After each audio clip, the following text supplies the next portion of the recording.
Hello world, Christina here, and today we're going to be doing something a little bit different. Basically, I was thinking about doing some Grinch artwork like I talked about in one of my earlier videos, and I saw a video that Echo Gillette did on drawing Disney princesses in Tim Burton's art style, which was really cool. So I decided I wanted to do the Grinch in a Tim Burton style, and after I got done planning that design out, I decided I wanted to try something in Guillermo Del Toro's style as well. So 2 drawings this week, but let's jump into it and get going.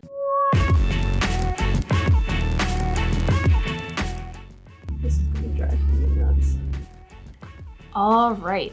So today we're drawing the Grinch in Tim Burton's style first. Really, the way that I approached this was I took the face shape of Victor Van Dort from The Corpse Bride, and then I kind of built on that and looked at like the bigger smiles that some of those characters can have. I put in a lot of like the sunken eyes with very sketchy black lines around the eyes. Tried to incorporate as many little swirls as I could. Really, Tim Burton's style is based on swirls that are kind of angular, especially towards the tip. They get very thin and very raggedy, if that makes sense. They're more based on having corners than they are on having smooth edges. That's what I really went for when I first designed this, and I first drew it in my sketchbook because I wasn't entirely sure what I was gonna do heading into the design, so I didn't want to spend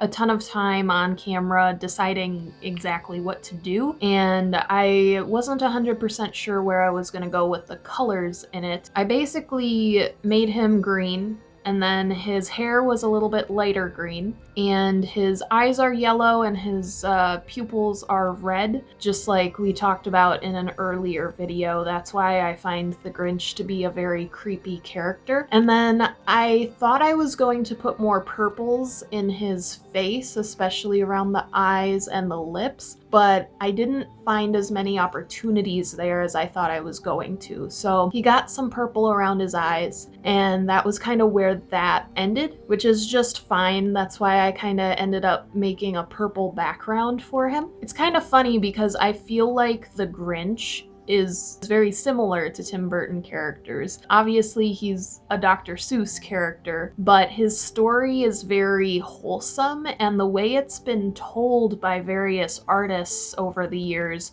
has been kind of creepy. I didn't actually see the full animated version that came out a couple years ago. The animated version from like before I was born and the live action kind of remake that was with Jim Carrey both kind of made the Grinch out to be a very scary character until at the end he was revealed to be a very human character with feelings and motivations to be good. And that's where I feel like he could fit into a Tim Burton universe pretty well, because he really has this wholesome side to him, but he's also scary. I remember as a kid, he really used to give me nightmares. Just about everything gave me nightmares, don't get me wrong, but he was one of those things that just creeped me out. The idea of like this monster living in the nearby mountain in a garbage heap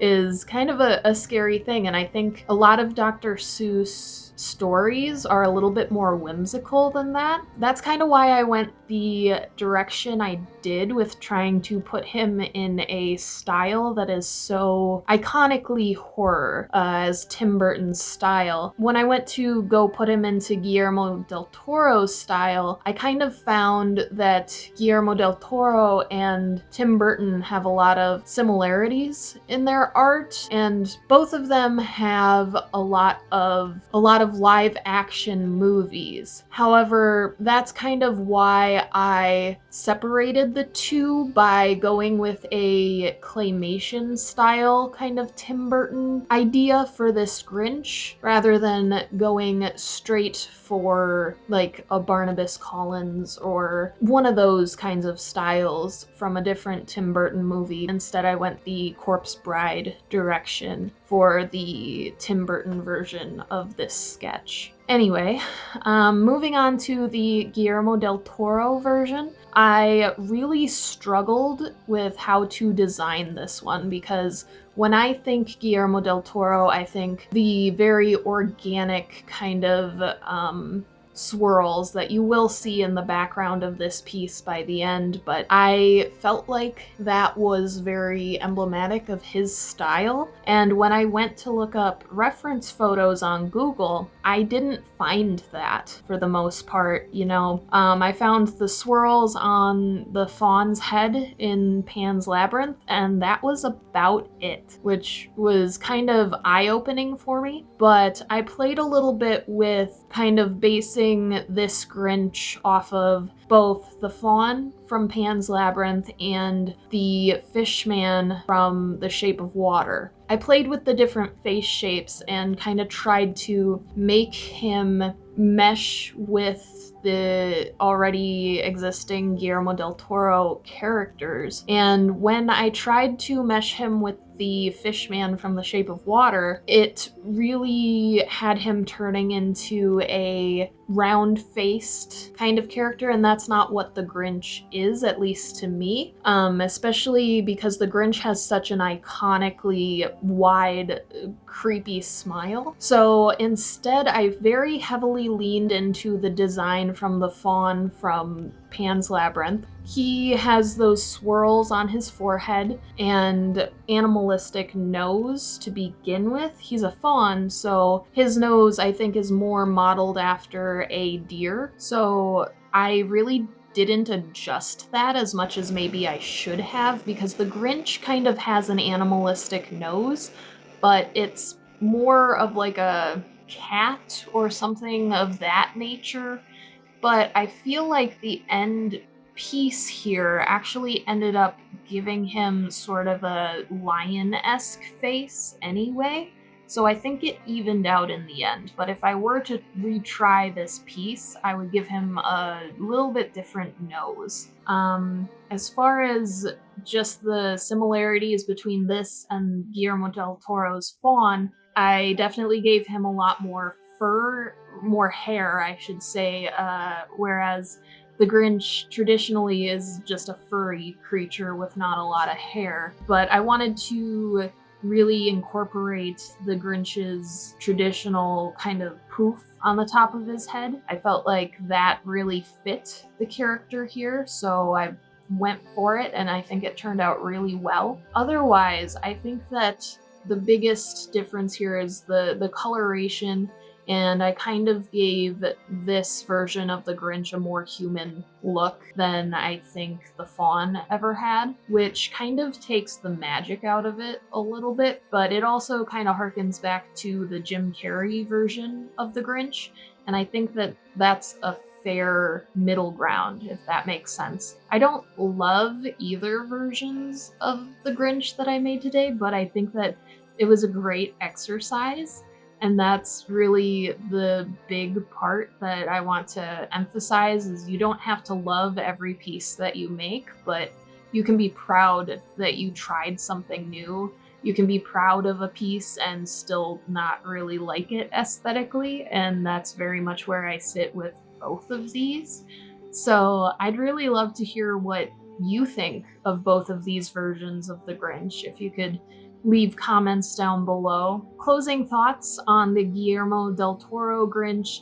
I really just did value painting with him. I didn't do anything new as far as what I've shared with you on the channel. So really you can go back and look at old videos to see exactly how I did that. Realistically, it's nothing that I haven't done before. It was just a design challenge more than anything. I think that it turned out pretty good.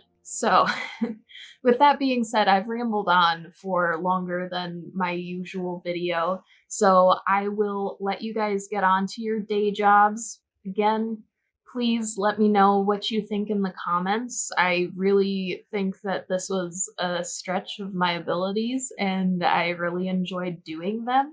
They took about 3 hours of my time collectively. The Tim Burton one took me about an hour, and the Guillermo Del Toro one took me about 2. Remember to drink some water today, maybe take a walk or stretch or do something. I will talk to you next week. Just keep an eye out for new things. Please subscribe so that you don't miss anything. Follow me on Facebook, Instagram, Twitter. You can also check out my Patreon. It's a really great place to be, and you get to see a lot of behind the scenes stuff, what I'm doing as side projects as well.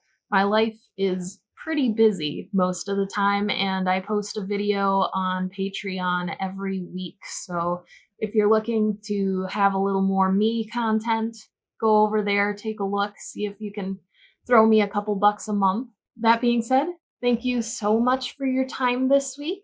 I will give you, let's say, 1,500 experience points for making it all the way to the end. Stay safe. My stomach's rumbling. And I will talk to you guys next week. Peace.